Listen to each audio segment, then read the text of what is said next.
Today, for our men's study, I'm going to be covering a book that I have already read, but I think it's a very valuable one. It is called Fathered by God by John Eldredge.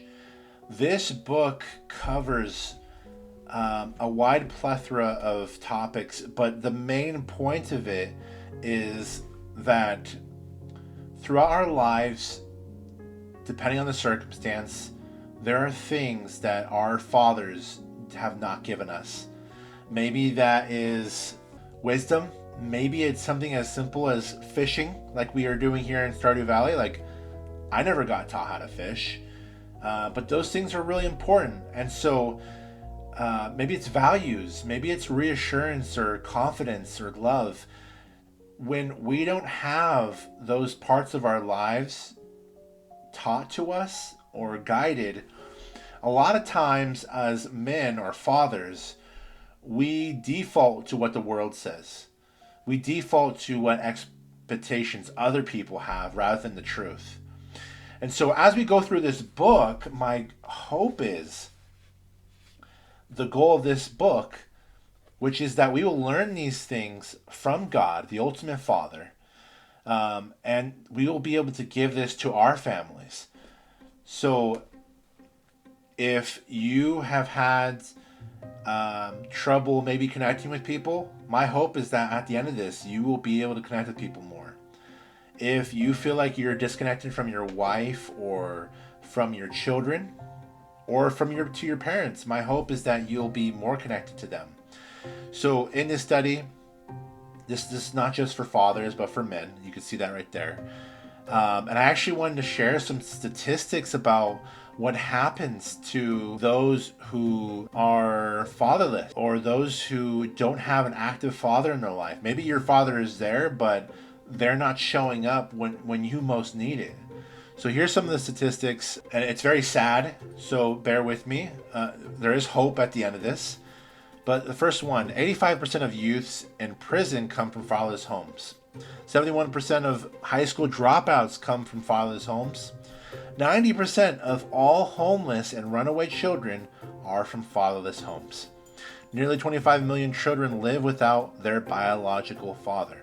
You think about that, that's a large number. We have 300 million in the United States. That's a big portion. 60% of youth suicides are from fatherless homes. But I had Gemini pull up some more statistics.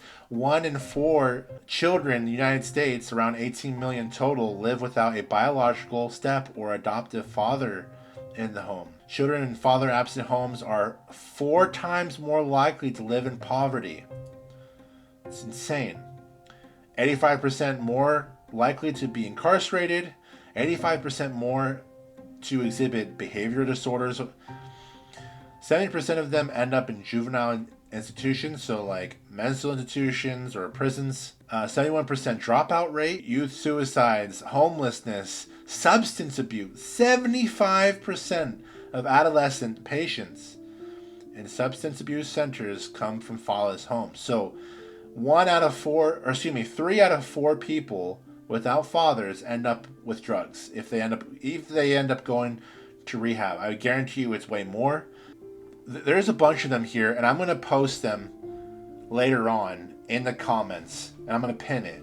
The point of this is that when we don't have our fathers involved, that we're missing something.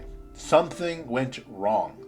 Something went so wrong that it's affecting all of these right here. I'd like to propose that if you and I, men and women, if you're a woman watching, if we do the work with God, if we do the work within ourselves, that we can give our children and our future generations more. That is the purpose of this book, and that is why we need to take this seriously. You will be affecting your whole family. If you don't plan on having a family, maybe your siblings have kids, you're affecting them. Believe it or not. What you don't have, you cannot give. So we want to build our capacity up as men, as fathers, so that we can have more to give.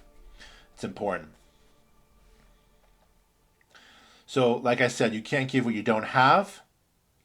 And masculinity right now is being attacked. So, right now, people use the term toxic masculinity. I do think that's a real thing. There are some jerks out there who think just because they're a man that anything goes for them, they can take and do whatever they want. That is not right. That's evil and wrong. But real masculinity defends people, takes care of people. Real masculinity seeks out the truth, is willing to hear people out. It's secure. It gives confidence. It is good. So masculinity is being attacked, but it's being attacked for the wrong reasons. So we'll be doing half chapters, and I join you to pick up the book. It is on Audible, so I don't know the Audible portions of the book, but you can follow along based on the sections. We'll be going through half chapters because I know that your day is busy. So thank you guys for being here with me as we go through Fathered by God by John Eldredge. Chapter 1 is the masculine journey. So some of the notes that I picked up today is based on breaking patterns within our life. So for instance, my grandfather was an alcoholic. I will have a drink here and there, but it is a dedicated choice. I have to be very intentional because it is a generational thing to not drink excessively. As men, we have to break those generational patterns, or some people may call them curses.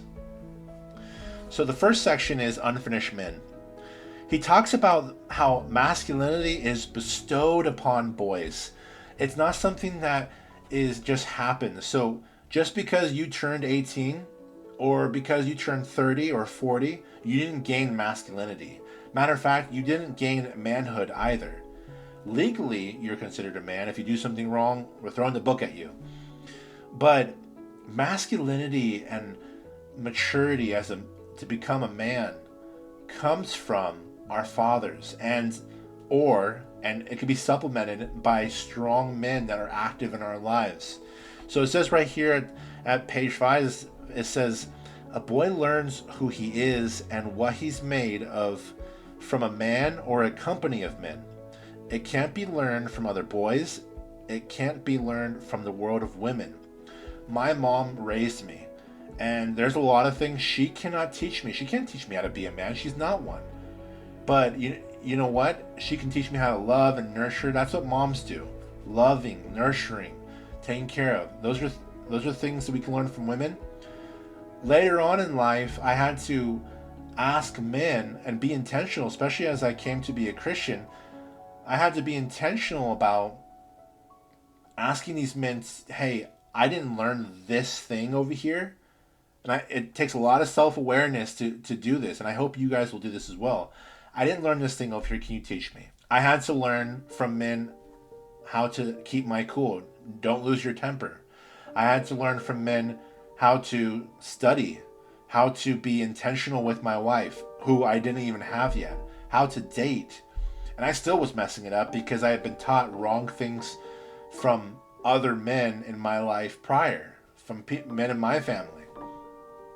And so we can't learn this from women nor boys, because boys are trying to figure it out themselves. You can see a lot of people were taught something or shown something by their friends growing up, and they kind of took it as law and ran with it, rather than a father coming alongside and saying, hey, that thing that you're doing is not right. That's not how this works. So I want to challenge you guys as you explore this, that you look in your areas and examine yourself. Where in my life was masculinity or being a man not shown? In page 6, the traditional, and I'm showing you guys my notes so that you guys can follow along. I won't be able to remember every detail, but I will speak to it. Page 6, the traditional ways of raising sons, he notes, it says, Robert Bly, for thousands of years, we have been in close proximity to men. As you could see through history, he even used the word They were so close. They were murderously close in proximity. So the young boys always did things with the men, and there was not a time where they didn't have all these things given to them. Fathers were able to teach their son a trade, perhaps farming or carpentry or blacksmithing or tailoring. So this is something they taught back then. You did this all the time. That's why you saw generational, professions. That's why some people were named Smith, because their family were, blacksmiths or so on. I wanted to use God of War as an example of this, especially if you guys have sons or even daughters. This is important for us men to give them confidence. In the game God of War, Kratos has a son, and when the mother dies, they say they're going to take her ashes up the mountain. And this is like the man's journey, the rite of passage. So this whole game is all about Atreus, his son, getting the rite of passage and being beside Kratos and learning these things. And while Atreus is learning how to be a man from Kratos, Kratos is learning to be a father by going on this journey with Atreus.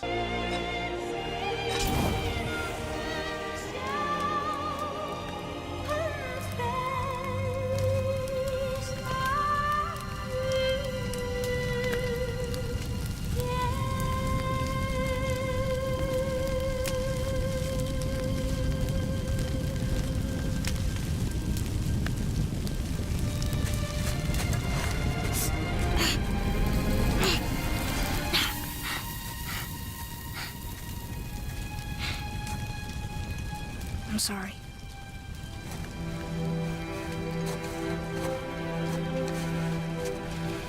Squeeze.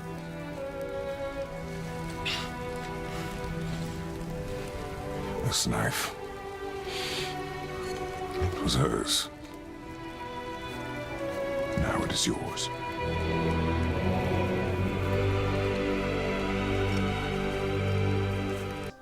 He's learning that he can't be as harsh to his son because he was treated harshly. He realizes that he has to be truthful about his past so that his son doesn't make the same mistakes. His son starts to show layers of aggression, which is who Kratos has been in the past. And he keeps telling him, don't do that, but not why you shouldn't do that. And so, if you ever have the chance to play the game, the story is really beautiful in that regard, where it's the father's journey, but they're side by side throughout the whole journey. Atreus is never alone. He has his father there to ask for that guidance. It says right here, I put it right here, whatever the details might be, when a man speaks, the greatest gift what a father can give him. If his father gave him anything at all worth remembering, it is always the passing on of masculinity. So this is important because we need to be given that as well. So this is a self-reflection chapter, and we're only halfway through. He notes that these things passed on are essential for men's lives as they are tested through their life. I have to learn this stuff from scratch now. And if you had the same experience, you have to learn this stuff from scratch. It being that you are having to learn how, like, the trials of life. How do I treat my wife? How do I treat my children? How do I spend time with them? Well, for someone like myself, I always use myself as an example. If my father didn't teach me how to show love and affection, I have to learn how to do that. If not, then my kids won't have it, and we're just going to keep repeating the cycle. And so it's important that we look at this essential part of our lives, because our kids will be tested in these times. So it says, whether it be to withstand temptations, why you can't marry the girl, handling your wife's emotions, that's a big thing. Figuring out your life mission, going through financial crises. I've gone through financial crises. My parents taught me nothing. If you've ever been through that, maybe your parents didn't teach you anything. These things can drive a man to rage or depression. When men aren't taught how to be men, we go and do things like rage, depression, corn. You guys, I'm saying corn, but you know exactly what I'm speaking about. These are things that men will go to. Drinking, spending more time on hobbies like fishing or tennis than their own families. It's almost like they detach themselves from reality because they don't know how to deal with these things. So we have to make sure that in order for us to be healthy, that we do these things. The question we ask ourselves is, what does it mean to be a man? Am I a man? What should I do in this or that situation? For the section on the father of the South Plate, in the story, John Eldredge talks about he never learned how to fish, and so he wanted to learn fly fishing. He went and got all the stuff and did it, and he saw someone down the way who was really successful, and he eventually started watching him because he realized he was like thinking that his spot was better than his because the guy was so good at it. And when the guy noticed him staring at him, he said, "Hey, come over here. What are you catching?" And he told him, and then he taught him how to do it. He said, "Come over here, son," and he showed him how to do it, just like a father would. And he never saw that man again. But now he knows how to fly fish correctly. This is a simple example of the impact that a man can have in another man's life when we pour into each other's lives. It's very important. So it says right here, we often speak of a man who's done this successfully as a self-made man. That portion he talks about is of a self-made man. Like, we talk about it as a way of admiration, but it really should be said in the same tones as we might use dearly departed or a man that's lost an arm, with sadness and regret. When we look at men who are called self-made, the reason they're self-made is because no one was there to teach them. That's sad. He challenges us to start, instead of thinking of them as, wow, look at this self-made guy, he's so self-reliant, he did it all himself. We should be mourning for them because where's their father to teach them all those things? And so as he points to that, he defines it. He says what this really means is this man was orphaned. He's an orphan man who figured how to master some part of his life on his own. At page 11, at the end of the section, it says, "I caught fish too." This is after the story. "And while that made me happy, there was a deeper satisfaction in my soul that stood in the river fishing. Some primal need had just been touched good as I drove home. I knew the gift had been from God, that he had brought me through to this man." I was using voice to text here as I was reading, so excuse the typos, but we have to ask God to bring men into our lives in order to teach us these things so that we can become more whole men. If we aren't more whole men, we will fail our families. Our sons and daughters will be, I hate to say this, they'll be considered losers. They will have a hard time in life, and most of all, they will have a lack of purpose, a lack of being. And that's why we see these statistics for fathers where you have all these boys that are doing drugs, that are committing suicide, that are going to prison. You go into a prison right now, just go interview like 10 men. I guarantee most of them, or not, if not all of them, did not have their fathers in their life. And if they did have their fathers in their life, they were incredibly abusive and not present. Mentally, physically, emotionally. So, in wrapping up this, what I want to do is bestow upon you, if you're a father or just a man who is wanting to grow, I want to bestow upon you that there is hope. And this hope is from God.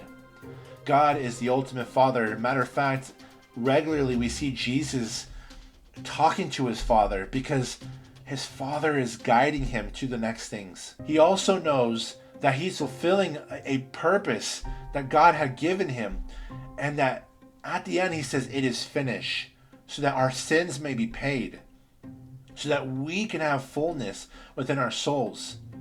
So right now, if you were a man, I want to challenge you to reflect on your life until our next study.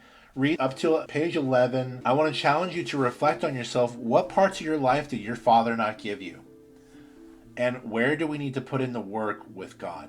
Thank you guys so much for joining me for this study. I really appreciate that we have more viewers watching.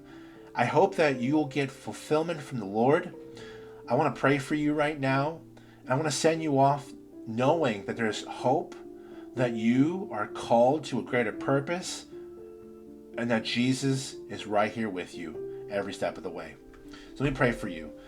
Lord, I thank you for whoever is watching. I pray that you would keep them safe, that they would hear the truth, and that, Lord, that you would bring fullness into their lives. I pray that the truth would be spoken through their lips, that they would consider you Lord, and that you would step with them as they take this journey of becoming full men and fathers. May you be glorified. I pray this in Jesus' name. Amen. If you guys like videos like this, please like and subscribe and hit the notification button. I appreciate your time, and I'll see you next time for this study.